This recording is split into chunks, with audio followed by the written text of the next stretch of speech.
kita diamkan 50 tahun, 100 tahun, seandainya tidak ada kesiagaan dari kita semua, maka anak-anak kita akan begitu saja percaya atau imani saja apapun yang dikatakan Habib adalah kebenaran mutlak.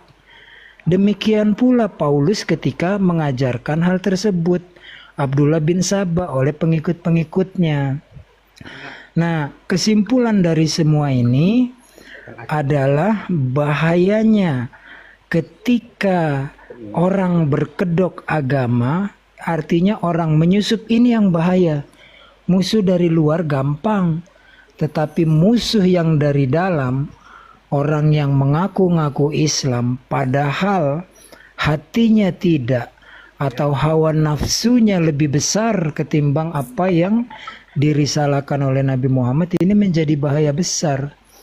Nah, dari semua ini kita bisa mengambil kesimpulan bahwasanya penyusupan ini modusnya sama dengan Paulus. Dia dekati dulu tuh tokoh-tokoh penting, sama dengan Ba'alawi mendekati tokoh-tokoh kita.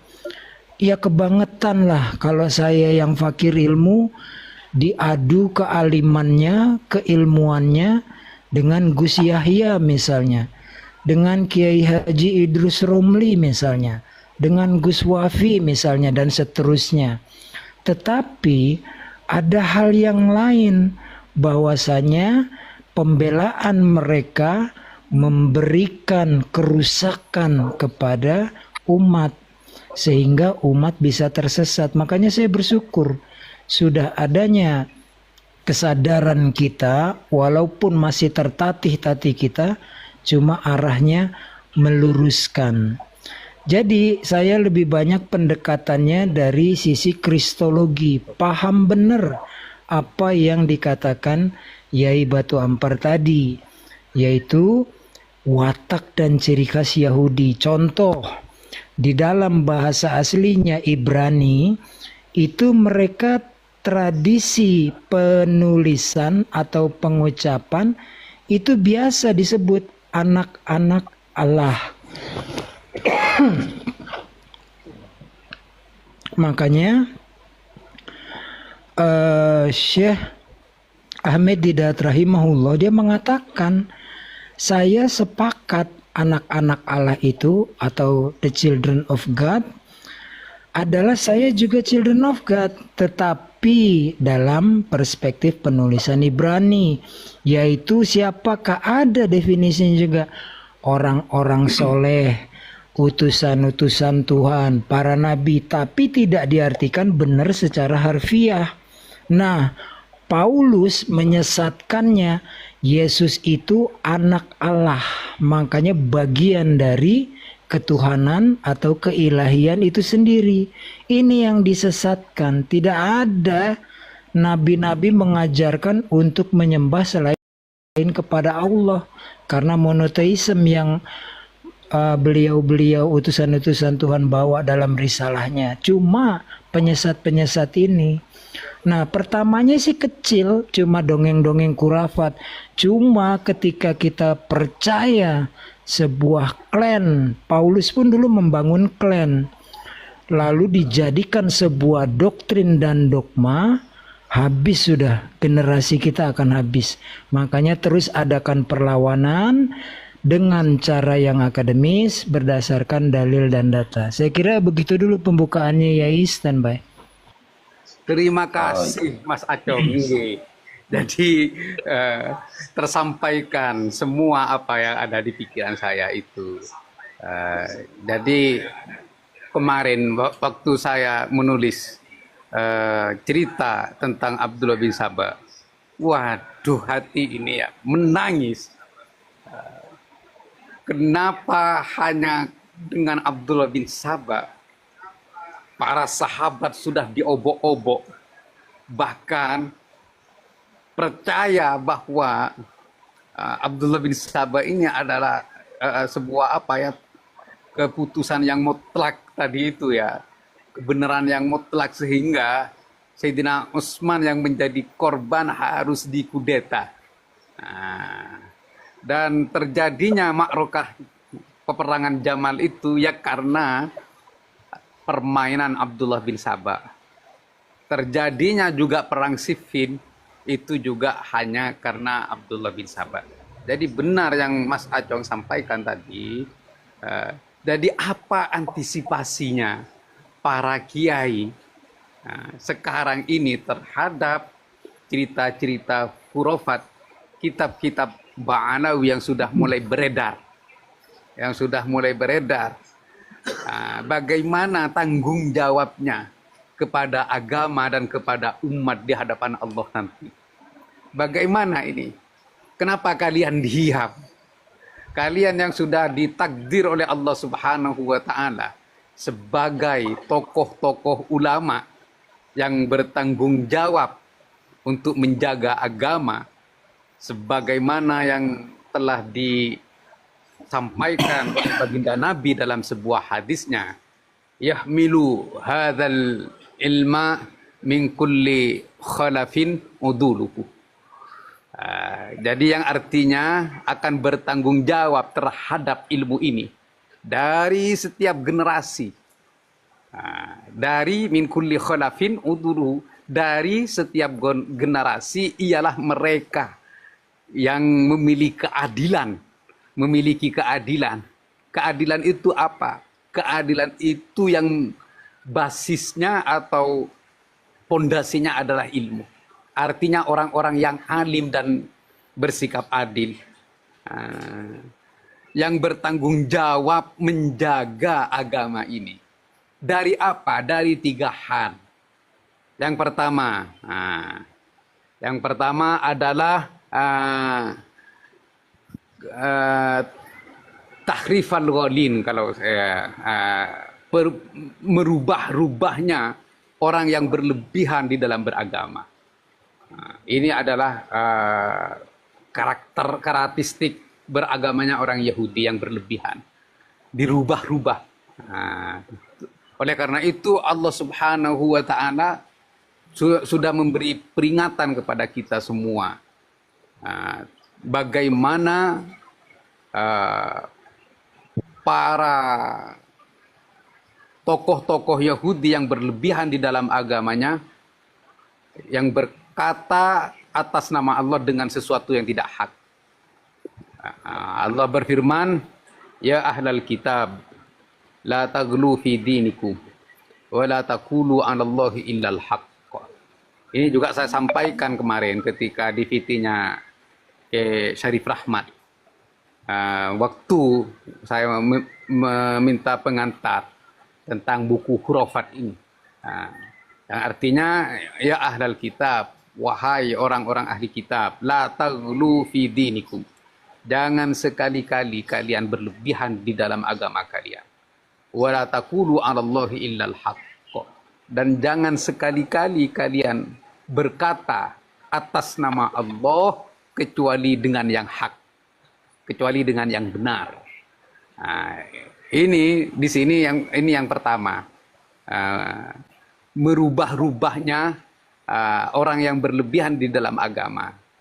Seperti merubah-rubahnya orang Yahudi, ya sekarang adalah klan Ba'alawi yang merubah-rubah agama ini. Mi'raj 70 kali dalam satu malam, terus nyemplungkan diri kepada neraka jahanam untuk menolong orang-orang Yaman. Bahkan yang dirubah bukan cuma itu, umroh dan haji pun mau dirubah ke Yaman. Umroh ke Yaman lebih utama 70 kali daripada umroh ke Mekah dan Madinah. Akhirnya ada umroh Yaman dengan tarif 54 juta. Terus kalau kita flashback ke belakang, jadi yang selalu dengki kepada Mekah itu memang orang-orang Yaman. Yang pertama, Abroha itu di mana? Abroha itu di Yaman. Walaupun Abroha itu dengki kepada Ka'bah waktu itu karena bisnis, orang-orang datang ke Ka'bah semua, makanya Abroha membangun Ka'bah juga di Yaman dengan dibangun dari bahan emas.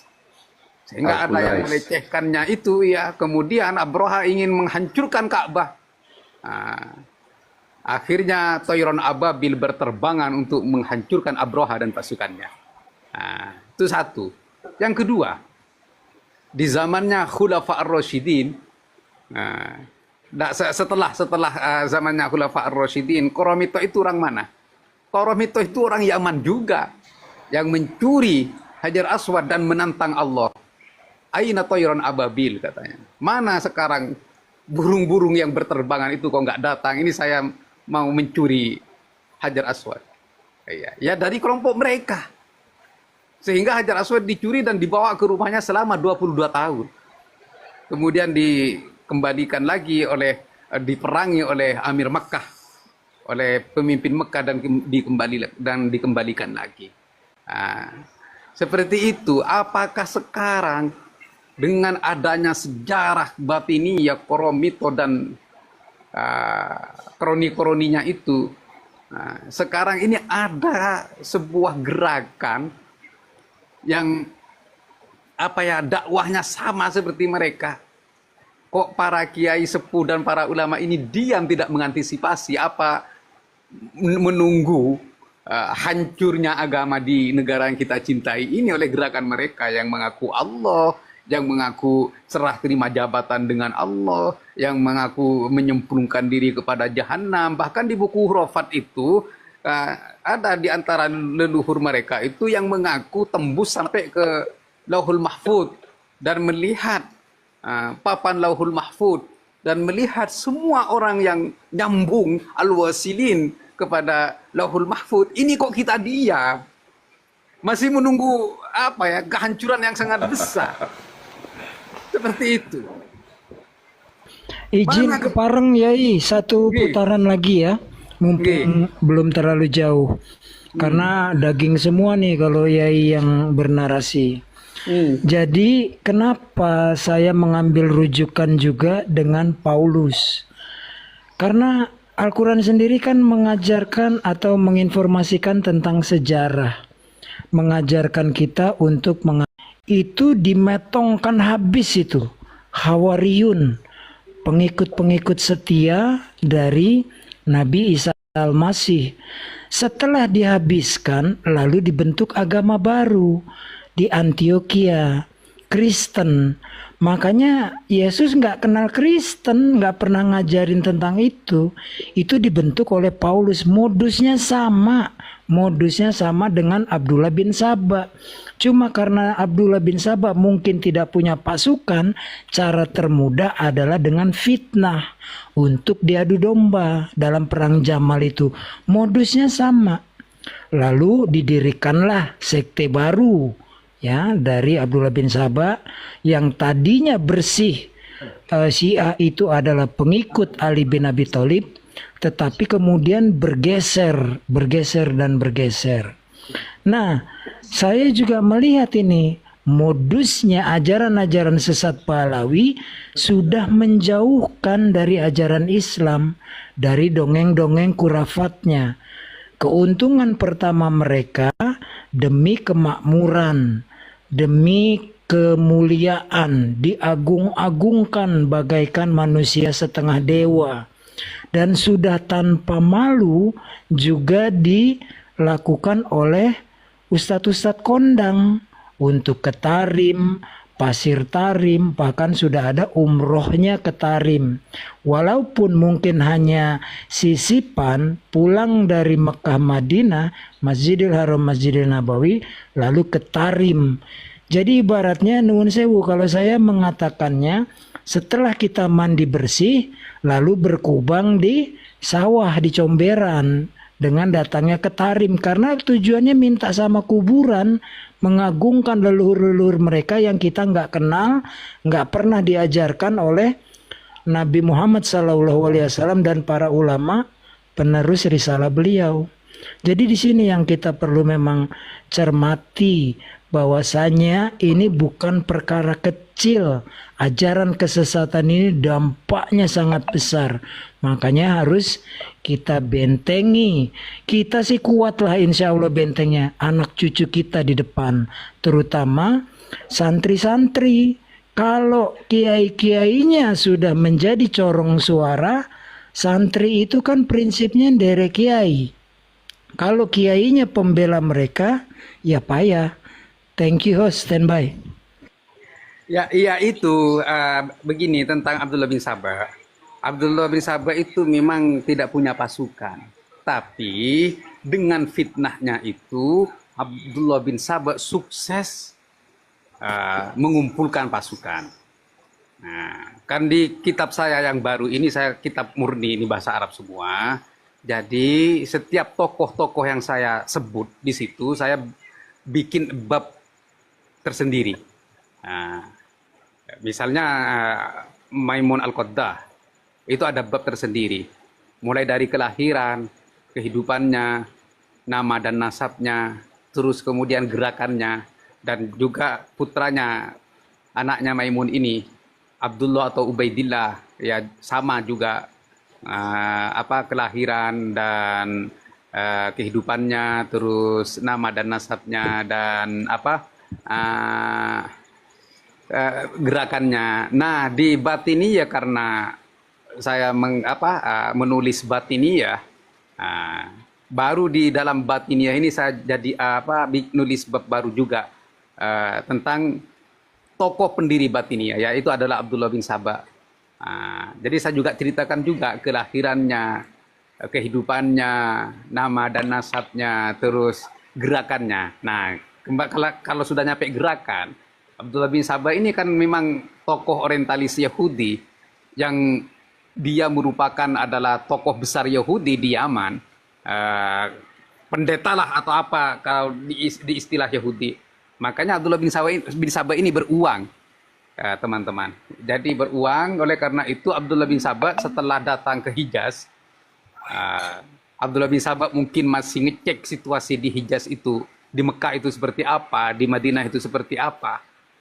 Setelah Abdullah bin Sabah mempelajari, baru dia itu ke Kufah. Dia itu ke Kufah karena bapaknya memang orang Hiyar, orang Kufah. Hiyar itu bagian provinsi di Kufah. Jadi dia itu katanya Mas Acong tadi nggak punya pasukan, punya bolo di sana. Nah, keluarga dari bapaknya. Oleh karena itu dia menyusun di sana.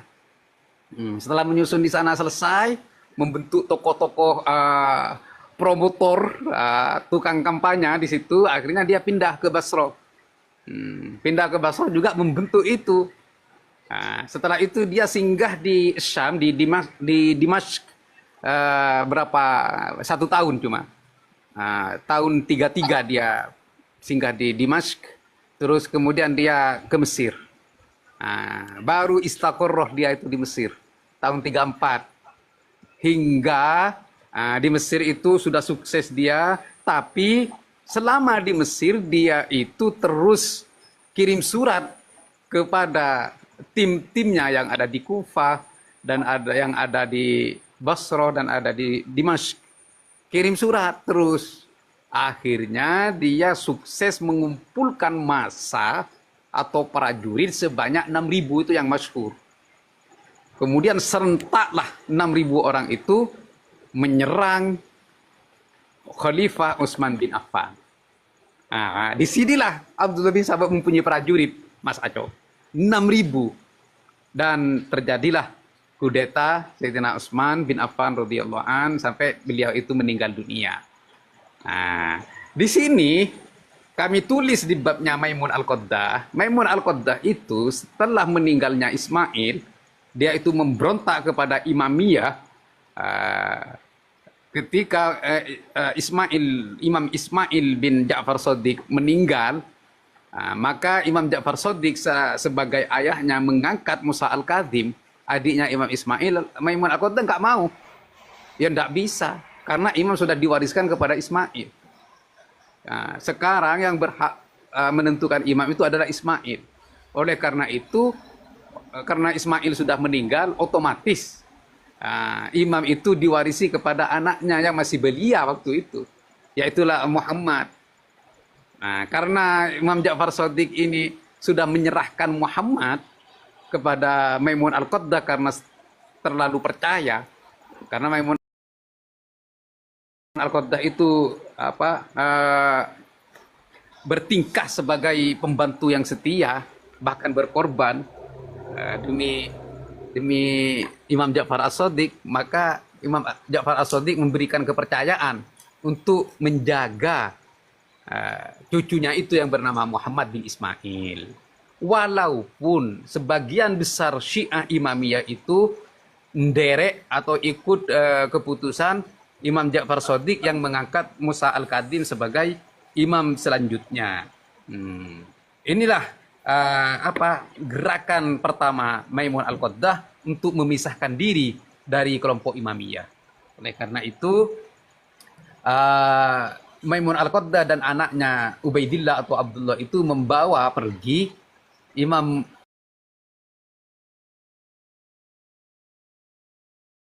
gerakan-gerakan Maimun Al-Qaddah itu mulai muncul, mulai terbit bak matahari di ufuk timur, kan gitu.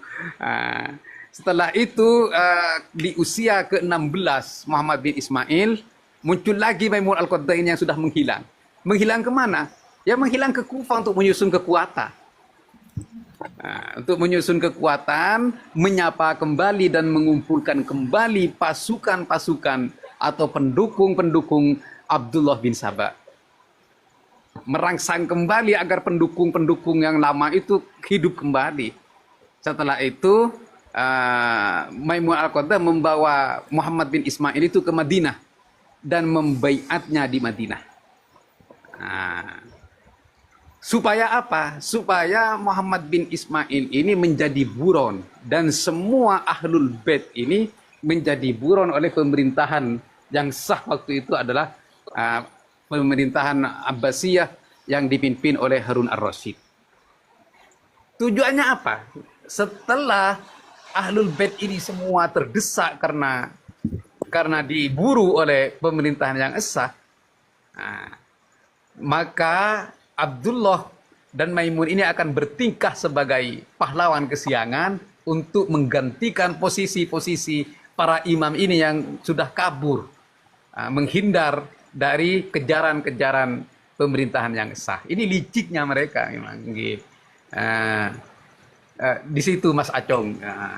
Oleh karena itu mereka sukses untuk menyerukan Mahdi Al-Muntadhar, yaitu Ubaidillah di era abad ketiga Hijriah. Mereka mampu juga menipu para umat Islam itu bahwa mereka itulah adalah imam atau keturunan imam-imam yang sah itu. Makanya mereka cangkokkan nasab mereka itu mulai dari Salman Al-Farisi, karena memang Maimun ini adalah dari Persia. Kembali ke belakang lagi, Abdullah bin Saba ini juga orang Persia. Kenapa kok orang Persia? Karena negara Sabah ini adalah tunduk kepada Paris di dalam undang-undang hukum kepemerintahannya. Oleh karena itu, Maimun ini saya masih mencari datanya. Siapakah Maimun ini? Apakah Maimun ini adalah murni hanya sebagai pengikut Abdullah bin Saba, atau mungkin Maimun ini adalah cucunya Abdullah bin Saba? Jangan-jangan gitu, kan gitu. Akhirnya karena ini Yaman bagian dari Persia dari segi hukum kepemerintahannya, maka Yaman sebelum Islam itu disebut bagian dari Furus, dari Persia itu. Sukseslah mereka itu dengan membagi-bagi tugas kepada para timnya, Himdan Al-Qurmuti dan Abdullah Asy-Syi'i bersama saudaranya Abul Abbas dan tim-tim yang lain yang disebar oleh mereka itu di Yaman, di Kufah, dan di Basrah, dan juga di Maghrib. Nah, gerakan ini karena bagi-bagi tugas sama seperti yang sekarang, bagi-bagi tugas. Siapa yang ada di pemerintahan, siapa yang ada di gerakan, siapa yang ada di kiai, siapa yang ada di selawatan, siapa yang ini bagi-bagi tugas semua. Nah, kadang-kadang di panggung mereka bertengkar, tapi di rumah mereka pelukan, kan gitu. Nah, jadi memang ini yang harus kita antisipasi sebenarnya. Nah, mereka ini sama dengan dakwah batiniyah. Oleh karena itu, ayo para kiai, Antisipasinya apa lo ke depan? Ini yang saya tunggu-tunggu daripada kiai untuk menjaga anak cucu kita agar terselamatkan dari dakwah-dakwah sesat dan menyesatkan itu. Nah, saya juga tulis di ceritanya Abdullah bin Sabah, seperti yang Mas Acong tadi sampaikan, bahwa Abdullah bin Sabah ini sudah sukses pendahulu-pendahulunya untuk menghancurkan agama Nasrani dengan masuk ke dalam bahwa Isa itu tidak meninggal namun diangkat. Abdullah bin Sabah sama, Ali itu tidak meninggal, cuma diangkat. Jadi yang dibunuh oleh Ibn Muljim itu bukan Ali, tapi syaitan yang menyerupai Ali.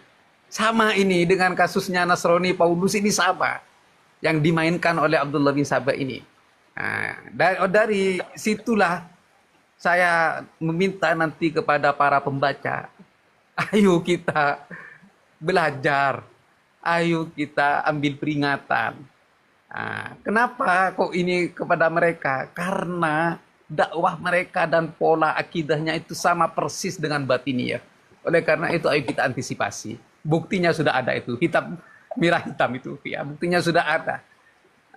Begitu Mas Acong dan yang lain. Nggih.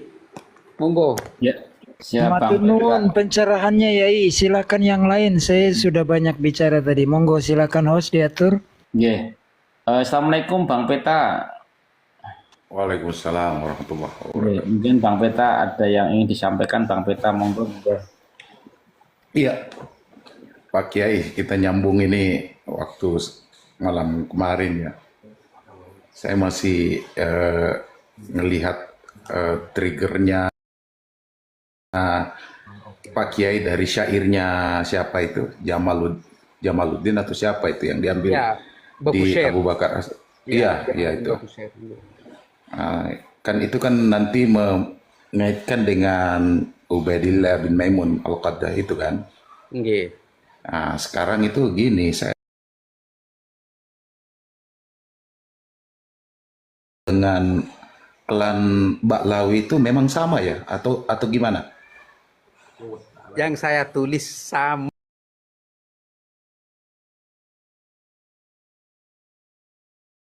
walaupun selisihnya sedikit.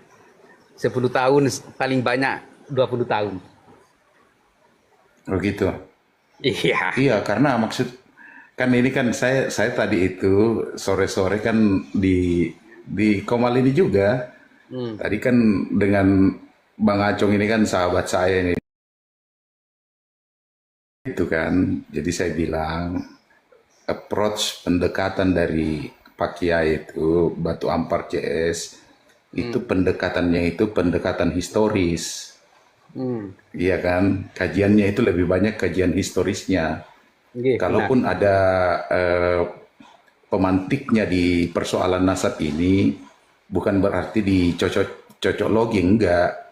Tetapi dia itu bisa mengkaji dengan pas gitu. nggih. Kan Itu- sementara itu yang- tuduhan Rumil Abbas kan cocok logi. Enggak, ini bukan cocok logi. Iya itu, makanya itu saya bilang, saya jadi berpikir, oh kalau memang periodenya sama, berarti memang artinya kajiannya memang ilmiah gitu.